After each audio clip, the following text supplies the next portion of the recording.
சோற்றைதானே சிற்றெரும்பு கூடியே தன்னுடைய வீட்டை நோக்கி கொண்டு போகுமே.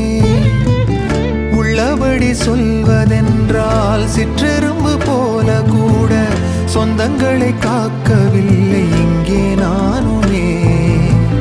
கோயில்தான் போனாலும் புண்ணியம் செய்தாலும் என்னுடைய பாவம் தீருமோ?